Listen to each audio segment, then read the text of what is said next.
네, 반갑습니다. 이 시간 예배에 자리에 오신 여러분들을 진심으로 환영하고 축복합니다. 우리 청담교회는 은혜가 샘솟는 교회, 부흥이 시작되는 교회입니다.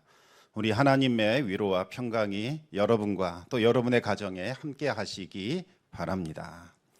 한 주간 잘 지내셨습니까? 요즘은 하루하루가 정말 고단하고 또 힘듭니다. 어렸을 때는 어른이 되면 다 되는 줄로 알았습니다. 그래서 빨리 나이 먹어서 어른 되고 싶다, 그런 마음이 있었지요. 하지만 나이가 들면 들수록 세상은 더 힘들고 어렵다는 것을 우리가 깨닫게 됩니다. 그래서 이제는 어린 시절을 그리워하게 됩니다. 어렸을 때에는 얼른 자라 어른이 되고 싶어 하더니 이제 어른이 되니까 옛날을 그리워하면서 그때로 돌아가고 싶은 그런 마음이 생깁니다. 어린이들도 어른들도 위로와 격려가 필요한 시대를 살아가고 있습니다. 이 시간 우리 함께 서로 위로하고 또 격려했으면 좋겠습니다. 우리 옆 사람과 인사하겠습니다. 한 주간 수고 많으셨습니다. 한 주간 수고 많으셨습니다. 네, 하나님 안에서 평안하시기 바랍니다. 하나님 안에서 평안하시기 바랍니다. 여러분, 신앙생활 하는 이유는 참으로 다양할 겁니다. 그런데 그 중에서 가장 중요한 것 중에 하나가 바로 하나님의 위로입니다. 우리는 하나님께서 어루만져 주시는 그 위로와 또 하나님께서 베푸시는 구원의 손길을 느끼고자 예배의 자리에 나오게 됩니다. 하나님이 주시는 그 위로와 또 구원의 손길을 경험하게 되면 그렇게 기쁘고 또 그렇게 행복할 수가 없습니다. 당장 문제가 해결되지 않는다 할지라도 하나님께서 우리에게 가까이 다가오셔서 내가 너의 수고를 알고 있단다, 내가 너의 눈물을 알고 네 괴로움을 알고 있단다, 이렇게 말씀하시면서 우리들의 피곤하고 지친 마음을 어루어 주시면 얼마나 좋습니까? 조금만 참고 인내해라, 반드시 이루어질 것이다, 그렇게 약속해 주시면 우리 안에는 소망이 생겨납니다. 그 소망이 우리에게 힘을 주어 다시 일어날 수 있게 해줍니다. 하나님께 주신 그 말씀 붙들고 참고 인내하며 살아갈 수 있게 됩니다. 하지만 하나님께 아무런 위로를 받지 못하고 또 우리 안에 아무런 변화도 없다면 우리는 정말 힘들고 괴로울 겁니다. 이와 같은 상태가 오랫동안 지속이 되면 우리는 실족하게 되고 또 하나님에 대한 믿음이 흔들리게 됩니다. 성경에 나오는 많은 사람들도 그와 같은 고민을 했습니다. 어떻게 해야 하나님께서 나를 돌아보실까? 어떻게 해야 하나님이 나에게 관심을 가져주실까? 무엇을 해야 하나님께서 내 기도 가운데 응답해 주실까? 다윗도 하나님이시여 나의 부르짖는 소리에 응답하여 주시옵소서, 그렇게 부르짖고 그렇게 또 기도했습니다. 미가 선지자에게도 같은 고민이 있었습니다. 하나님께서 응답해 주기를 원했습니다. 어떻게 해야 하나님이 나를 돌아봐 주실까? 어떻게 해야 하나님께서 내가 드리는 이 예배를, 이 제사를 기뻐하실까? 하나님께서 내게 요구하는 것이 무엇일까 고민했습니다. 그 마음을 가지고 우리 함께 미가서 6장 6절과 7절 말씀을 읽어보겠습니다. 내가 무엇을 가지고 여호와 앞에 나아가며 높으신 하나님께 경배할까? 내가 번제물로 1년 된 송아지를 가지고 그 앞에 나아갈까? 여호와께서 천천의 수량이나 만만의 강물 같은 기름을 기뻐하실까? 내 허물을 위하여 내 맏아들을, 내 영혼의 죄로 말미암아 내 몸의 열매를 드릴까? 당시 이스라엘의 부유층들은 많은 제물을 바치고 아주 또 귀한 희생 제물을 드리면 그것으로 충분하다고 생각을 했습니다. 그들은 마음이 없는 형식적인 제사를 드리면서 좋은 것 드렸으니까 충분할 것이라고 생각을 했던 겁니다. 어떤 이들은 심지어 가나안 땅에 그 가증한 우상 숭배를 본받아서 자신의 맏아들을 불태워 하나님께 제사 드리기도 했습니다. 이렇게 하면 내가 무슨 짓을 저질러도 하나님이 다 용서해 주실 것이요, 하나님이 나를 용납해 줄 것이다, 그렇게 생각을 했던 거지요. 그들은 마음껏 죄를 저질렀고 가난한 사람들을 학대하고 핍박했습니다. 하나님께서 미가 선지자에게 무엇을 원하신지 말씀해 주셨는데요, 미가서 6장 8절 말씀을 우리 같이 읽겠습니다. 사람아, 주께서 선한 것이 무엇임을 내게 보이셨나니 여호와께서 내게 구하시는 것은 오직 정의를 행하며 인자를 사랑하며 겸손하게 내 하나님과 함께 행하는 것이 아니냐. 아멘. 하나님이 원하시는 것은 형식적인 제사나 제물이 아닙니다. 그들의 마음이죠. 하나님께서 크게 세 가지를 말씀하셨는데 정의를 행하라, 인자를 사랑하라, 겸손히 하나님께 동행하라 이렇게 말씀하셨습니다. 이 세 가지를 하나로 압축한다면 하나님을 사랑하고 하나님을 경외하라는 말씀입니다. 하나님은 하나님을 사랑하고 경외하는 자들에게 하나님의 사랑과 구원을 보여주십니다. 예수님도 똑같은 말씀을 하셨습니다. 요한복음 14장 21절 말씀 우리 같이 읽겠습니다. 나의 계명을 지키는 자라야 나를 사랑하는 자니 나의 사랑하는 자는 내 아버지께 사랑을 받을 것이요 나도 그를 사랑하여 그에게 나를 나타내리라. 아멘. 예수님을 진심으로 사랑하는 그 사람을 예수님이 사랑하십니다. 예수님은 그에게 예수님 자신을 나타내 보여주실 것이라고 약속을 하셨습니다. 그러면 어떻게 해야 우리가 예수님을 사랑할 수 있을까요? 오늘 본문을 보면 예수님의 계명을 지키는 사람이 예수님을 사랑하는 사람이다 이렇게 말씀하셨으니 예수님의 계명을 지키려고 애를 쓰는 사람, 그 사람이 예수님을 사랑하는 사람일까요? 우리는 예수님의 계명이 무엇인지, 그 계명을 지킨다는 것이 무엇을 의미하는지를 정확하게 알아야 합니다. 그렇지 않으면 자칫 율법주의에 빠질 수 있습니다. 제가 어떤 권사님에 관한 이야기를 하나 말씀드리겠습니다. 어떤 목사님이 부흥회를 인도하셨는데 마지막 날에 담임 목사님께서 나이 지긋하신 권사님 한 분을 모셔와서 우리 권사님 위해서 좀 기도해 주십시오라고 요청을 했습니다. 그 권사님은 교회에서 가장 존경받고 사랑받는 분이셨습니다. 누구보다도 교회에서 가장 열심히 봉사하고 최선을 다하셨던 분입니다. 그런데 그 권사님은 환하게 웃는 법이 없었습니다. 언제나 얼굴에 근심의 그늘이 있었습니다. 뭔가 말 못할 사연이 있는 것처럼 느껴졌습니다. 목사님은 무슨 기도를 해드릴까요? 여쭈었습니다. 권사님은 아무 말이 없었습니다. 권사님, 제가 기도 제목을 알아야 제가 구체적으로 기도해 드릴 수 있지 않겠습니까? 기도 제목을 말씀해 주십시오. 권사님은 한참을 망설이더니 조심스럽게 입을 열어서 이런 질문을 했습니다. 목사님, 자식 죽인 죄인도 하나님이 용서해 주실까요?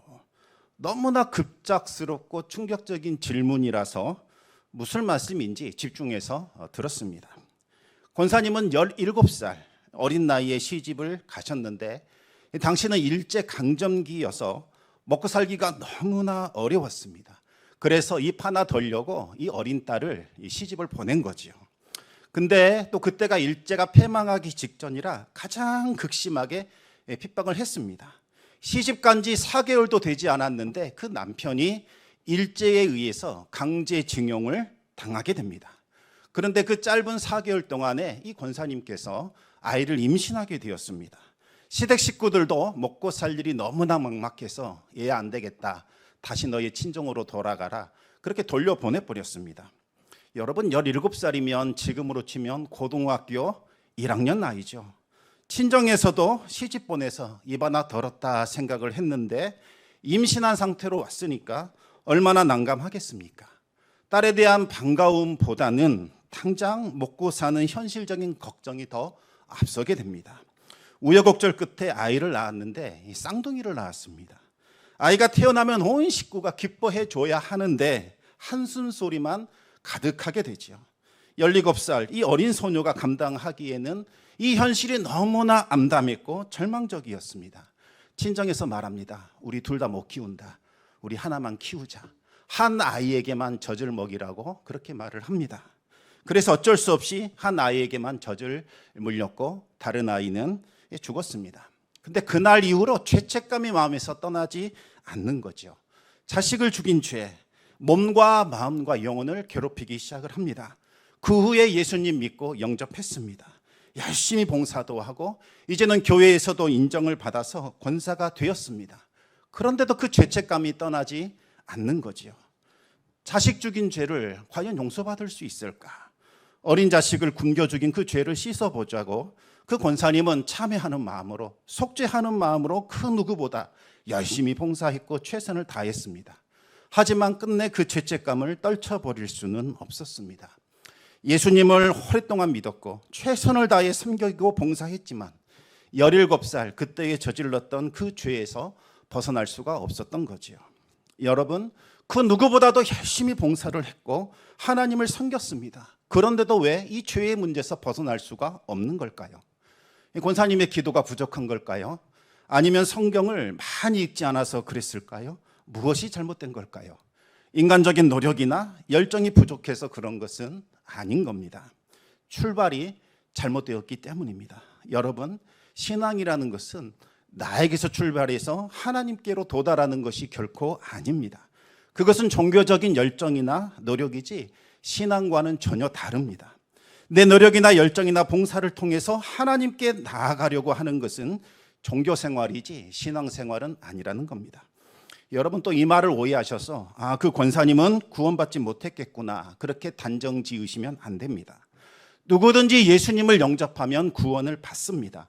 다만 예수님을 영접한 이후에도 여전히 종교 생활에서 벗어나지 못하는 분이 있다는 것을 말씀드리는 겁니다. 종교 생활에서 벗어나지 못하면 여러분, 신앙 생활이 주는 그 충만함, 기쁨을 우리가 맛볼 수 없습니다. 만약 여러분이 하나님을 믿고 하나님을 섬기는 것이 왜 그렇게 힘든가, 왜 그렇게 버겁나 이렇게 느껴지신다면 여러분의 신앙생활 한번 점검해 보시기 바랍니다. 여러분은 지금 신앙생활을 하고 있다 생각할지 모르지만 어쩌면 종교생활에서 벗어나지 못하고 있을 가능성이 더 큽니다. 그러면 신앙생활은 과연 무엇일까요? 신앙생활은 반드시 하나님으로부터 시작을 해야 합니다.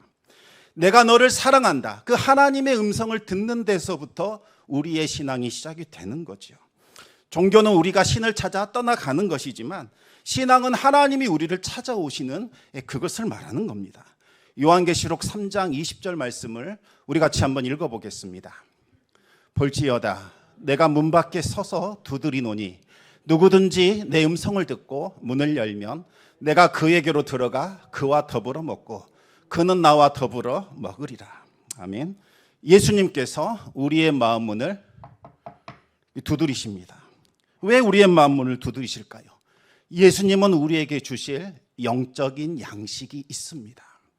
너희는 이 양식을 먹어야 한다. 그것을 먹어야 너희는 생명을 얻어 신앙생활 할 수 있다. 그렇게 말씀하시는 거죠. 그 양식 주시고자 우리의 마음을 두드리고 있는 겁니다. 예수님이 주신 양식을 먹어야 우리는 살아날 수 있고 위로받을 수 있고 또 구원받을 수 있는 겁니다. 예수님의 음성을 듣고 마음의 문을 열면 예수님이 우리에게 들어오셔서 우리와 함께 더불어 먹는 영적인 교제가 시작이 되는 거죠. 그러면 여러분, 죽었던 것들이 다시 살아납니다. 병든 것이 고침받게 됩니다. 그리고 무너진 모든 것들이 다시 회복되는 생명의 역사가 일어나게 되지요. 이것이 바로 신앙생활인 겁니다. 그러나 많은 분들이 예수님을 영접한 이후에도 자꾸 종교생활로 돌아가려고 합니다. 뭔가 하나님께 잘 보여야 할 것 같은 마음이 들어서 하나님께 인정받으려고 애를 씁니다. 하나님의 환심을 사고자 발버둥을 치지요. 그래야 하나님이 나에게 관심 가져주실 것 같고 내 기도를 들어줄 것만 같습니다. 왜 이런 생각이 드는 걸까요? 그것은 하나님을 오해하고 있기 때문입니다. 하나님은 마치 저 멀리 하늘에 앉아 계시는 분처럼 느껴집니다. 누가 잘하나 가만히 지켜보시다가 얘가 제일 잘하네, 그 한 사람을 택하셔서 그의 기도를 들으시고 응답해 주시는 그런 분으로 자꾸 오해를 합니다.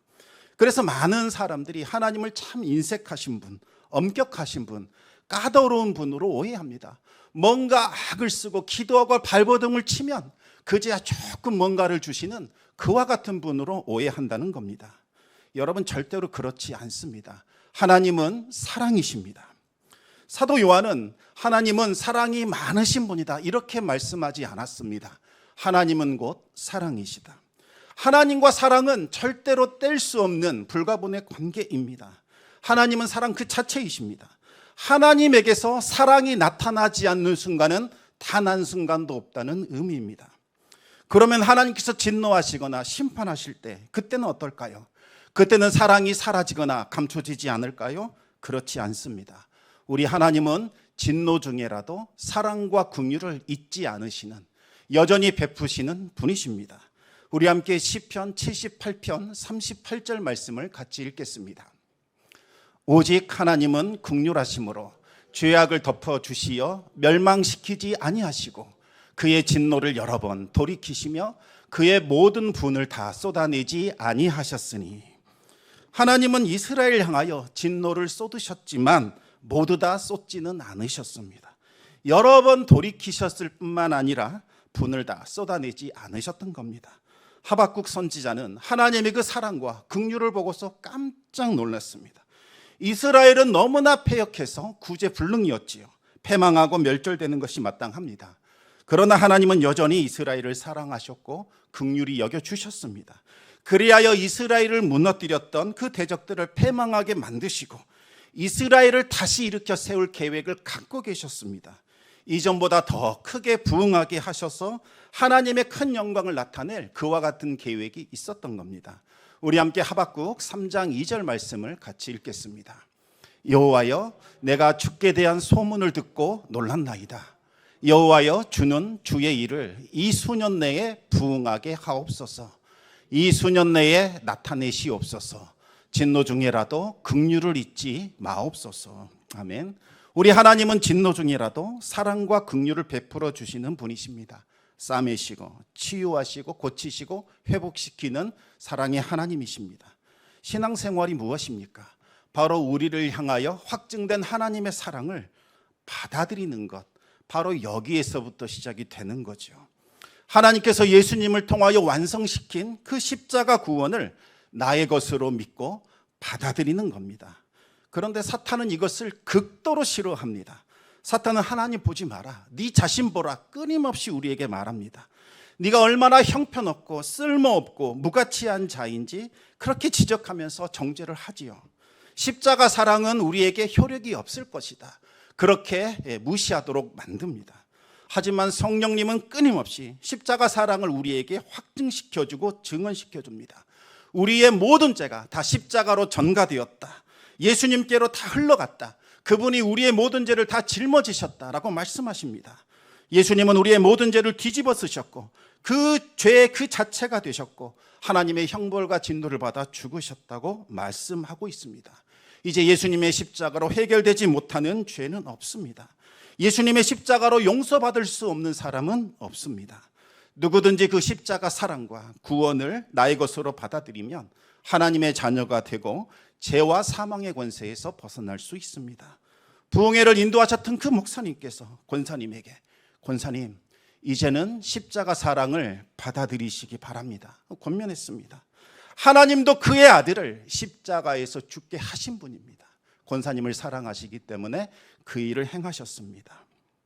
이제 십자가에 달리신 예수님을 통하여 권사님, 자녀 죽인 죄 이제 용서받게 될 것이요 모든 불의에서 깨끗하게 되셨습니다. 이것을 입술로 고백하시기 바랍니다. 그렇게 권면했습니다. 하지만 권사님은 한참 동안 말을 못하고 머뭇거리기만 합니다. 여러분, 바로 이 지점에서 영적 전쟁이 일어나는 겁니다. 사탄은 끝까지 내가 지은 죄, 내가 지은 잘못, 그것에 매이게 하고 그것을 전부로 여기게 만듭니다. 봐라, 너는 용서받을 수가 없을 거야. 그 죄에서 벗어날 수 없을 거야. 끊임없이 그 죄를 붙들라고 말합니다. 십자가 사랑을 받아들이지 말고 거부하라고 주장을 하지요.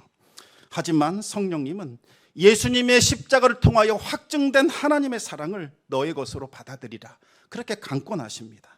마침내 그 권사님은 강권적으로 역사하시는 성령님께 굴복을 했고 예수님의 십자가 사랑을 자신의 것으로 받아들였습니다.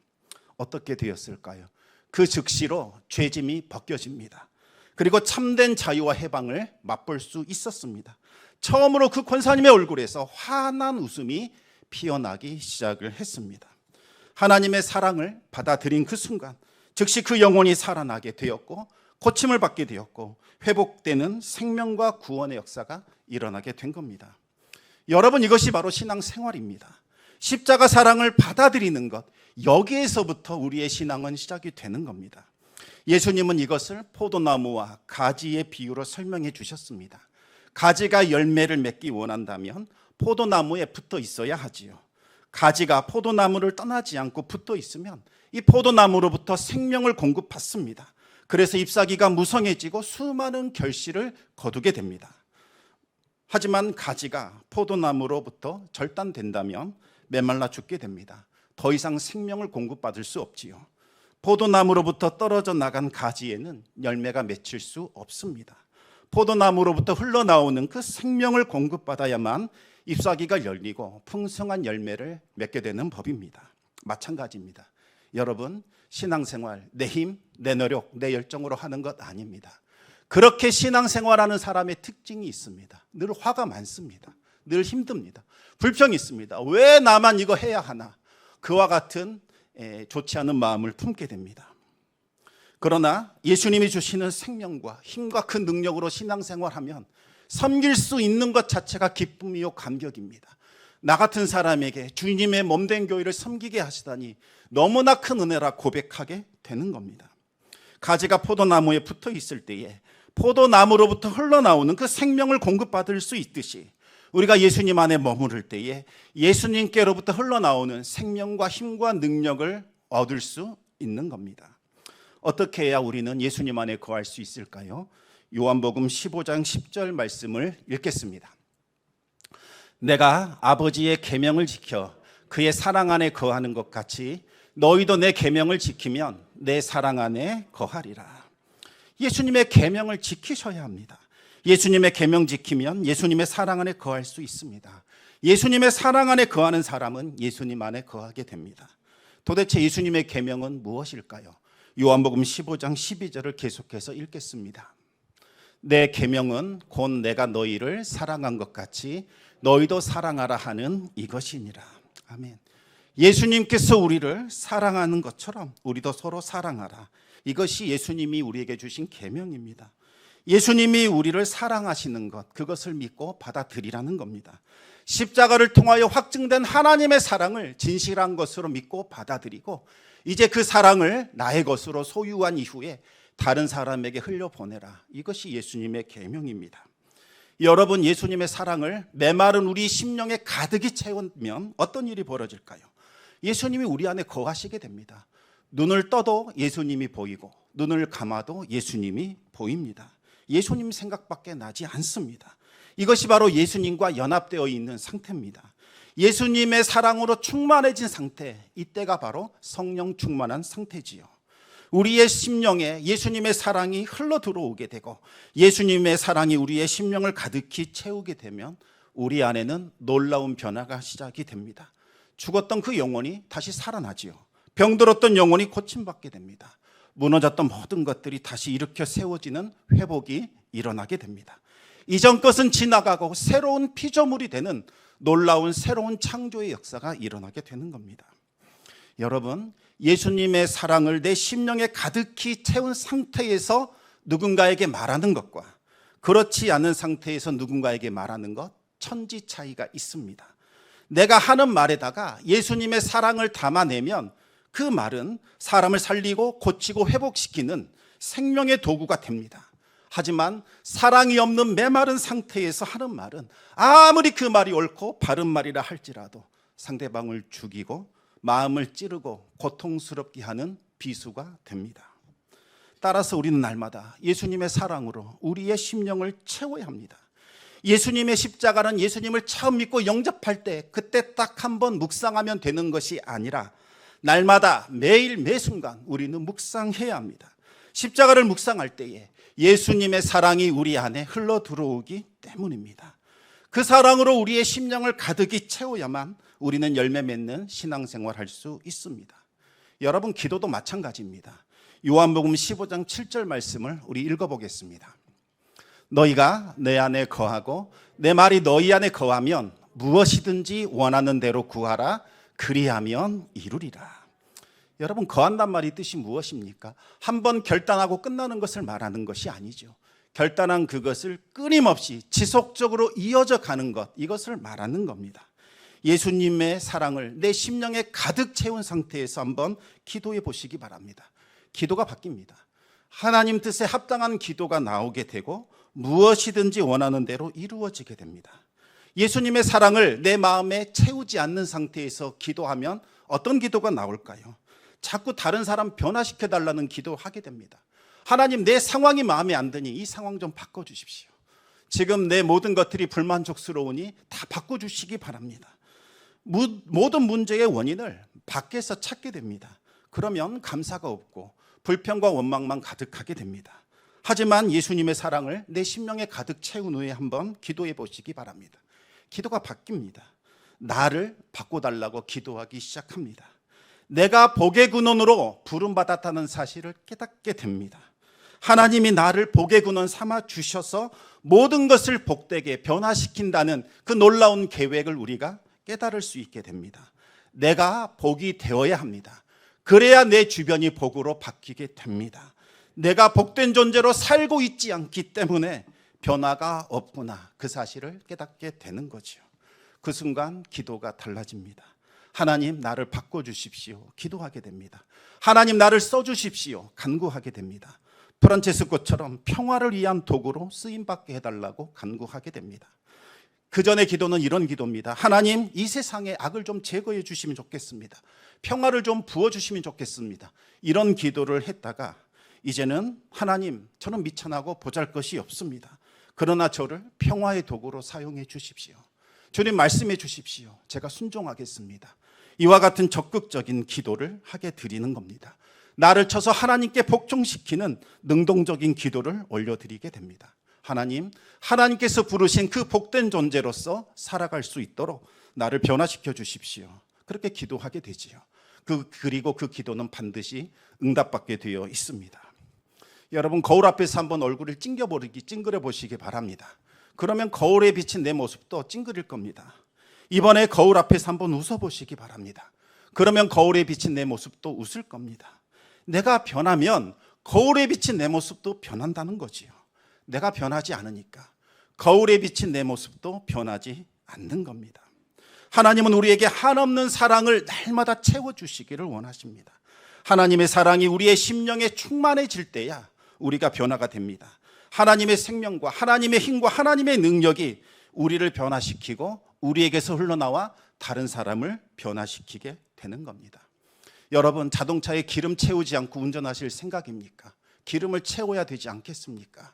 하나님의 사랑을 가득히 채우셔야 우리가 새롭게 하나님의 힘으로 살아갈 수 있습니다. 우리가 변화되면 세상이 변화되는 겁니다. 내가 변하면 가정이 변하고 친구들이 변하고 이웃이 변하고 교회가 변하고 세상이 변합니다. 왜 우리 교회는 안 변할까? 내가 문제지요. 내가 변해야 됩니다. 그러면 바뀝니다. 왜 세상은 이대로일까? 왜 그럴까요? 내가 변하지 않기 때문입니다. 하나님, 우리 한 사람을 주목하십니다. 내가 너를 통하여 온 세상이 복을 받게 하리라. 너는 존귀한 자요 보배로운 자다. 내와 너와 함께 할 것이다. 너를 통하여 이 일을 이루리라. 우리 하나님 끊임없이 우리에게 말씀해 주십니다. 이것이 예수님 안에 거하는 사람이 맺게 되는 바로 성령의 열매입니다. 성도 여러분, 하나님의 사랑을 받아들이시기 바랍니다. 우리를 향한 예수님의 십자가 사랑, 그 사랑을 받아들이시기 바랍니다. 믿음은 받아들이는 겁니다. 그 사랑을 우리 심령 가득히 채우시기 바랍니다. 그 사랑을 의지하여 살아가시기 바랍니다. 그리고 이제는 그 사랑을 밖으로 흘려보내시기 바랍니다. 이것이 우리가 하나님 안에 거하시는 것이요, 예수님 안에 거하는 것입니다. 그리고 이것이 하나님이 기뻐하시는 신앙인의 모습입니다. 이 시간 우리 함께 찬송 한 곡 같이 하기를 원합니다.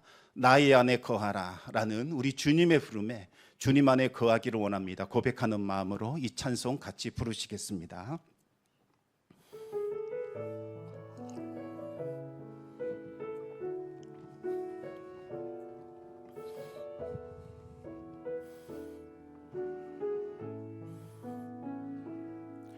나의 안에 거하라.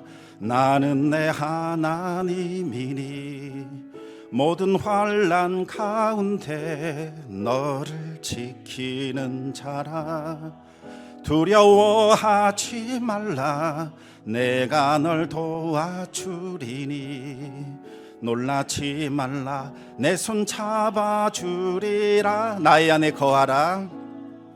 나의 안에 거하라. 나는 내 하나님이니 모든 환난 가운데 너를 지키는 자라. 두려워하지 말라. 내가 널 도와주리니 놀라지 말라. 내 손 잡아주리라.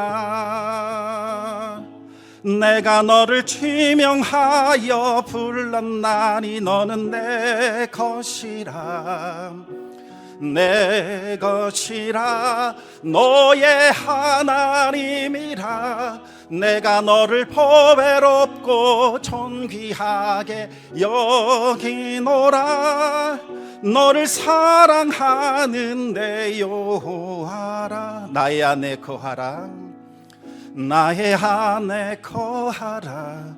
나는 내 하나님이니 모든 환난 가운데 너를 지키는 자라. 두려워하지 말라. 내가 널 도와주리니 놀라지 말라. 내 손 잡아주리라. 내가 너를 지명하여 불렀나니 너는 내 것이라. 내 것이라. 너의 하나님이라. 내가 너를 보배롭고 존귀하게 여기노라. 너를 사랑하는 내 여호와라. 내가 너를 지명하여 불렀나니 너는 내 것이라. 내 것이라. 너의 하나님이라. 내가 너를 보배롭고 존귀하게 여기노라. 너를 사랑하는 내 여호와라. 아멘. 성도 여러분, 하나님은 우리를 사랑하십니다. 우리를 보배롭고 존귀하게 여기십니다. 더 이상 속지 마십시오. 왜 사탄의 말에 휘둘리십니까? 너는 보잘것없고 아무것도 아니고 쓸모없는 존재다. 더 이상 속으시면 안 됩니다. 성령이 하시는 말씀이 진리입니다. 그분 말씀이 옳습니다. 하나님은 우리를 사랑하십니다. 늘 우리와 함께 하십니다. 우리를 향하여 너는 보배롭고 존귀한 자다. 끊임없이 말씀하고 계십니다. 그 음성을 들으시고 이제는 하나님의 사랑을 받아들이시기 바랍니다. 하나님, 제가 무엇이 간데 그 큰 사랑을 받을 수 있겠습니까? 마음 문을 여십시오. 그리고 하나님의 사랑을 채우시기 바랍니다. 여기에서부터 우리의 신앙이 시작이 되는 겁니다. 이제는 하나님의 사랑으로, 하나님의 능력으로, 하나님의 지혜로 다시 일어나 시작해 보시기 바랍니다. 하나님의 크신 역사가 나타나게 될 겁니다. 하나님의 은혜가 함께 하시기를 우리 주님의 이름으로 축원합니다.